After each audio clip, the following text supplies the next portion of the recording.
Palestinians have been subjected to one of the longest and most sadistic genocides in history. And no, it didn't start in October 2023, and it didn't even start in 1948. No, Zionist immigrants began colonizing Palestine in 1882. And they came in wave after wave of immigration by their tens of thousands, taking land, displacing the Palestinians and seizing farmland, seizing homes, seizing property, and seizing whole sectors of the economy. And what began as a push became a shove. And that shove became beatings, and beatings became massacres. And this has been going on for over 140 years now. And at just around the halfway point of that 140 years, in 1948, this colonial ethnic cleansing project was awarded the official seal of approval and recognition with the establishment of the so-called State of Israel. So between 1882 and 1948, roughly 500,000 Zionists came into Palestine, European Zionists. And that was at a time when the indigenous population of Palestine was only around 500,000 people, 500,000 Palestinians. So Zionist immigrants literally doubled the population size in 60 years. As many foreigners came to Palestine as the number of Palestinians who already lived there. Imagine that. You know, you see all of these anti-immigration protests in the UK. Well, 60 years ago, the population of the UK was around 55 million. So to put Zionist immigration into Palestine into perspective, the UK would have to have had an equal number of immigrants over the last 60 years as the number of people who already lived in the UK in 1964. Double the population, all with immigrants.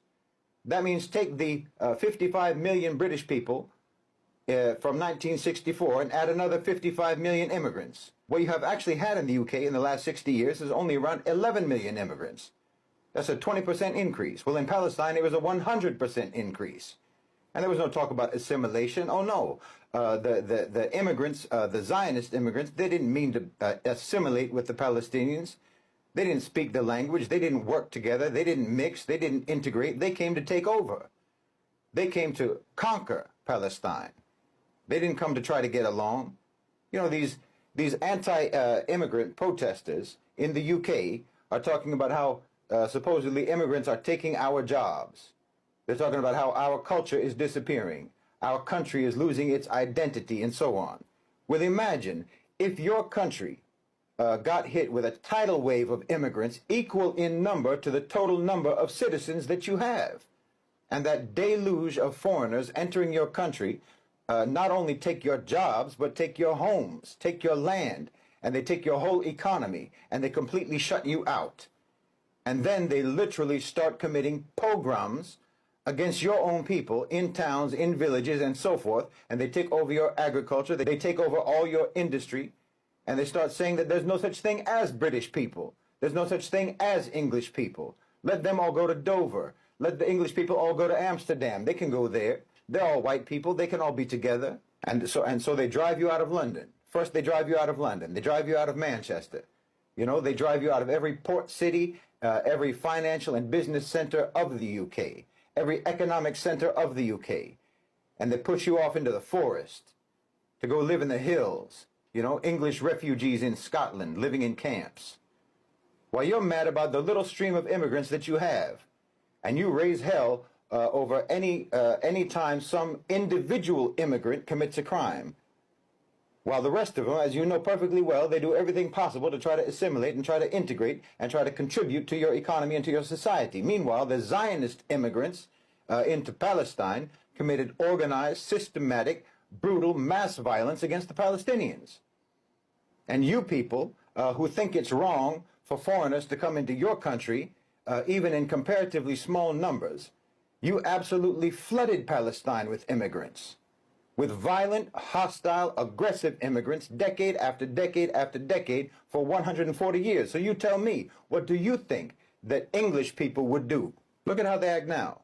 If you want to know the immigration issue that the Palestinians were subjected to, well, you'd have to take your immigration issue and double it. Then double it again. Then double it again.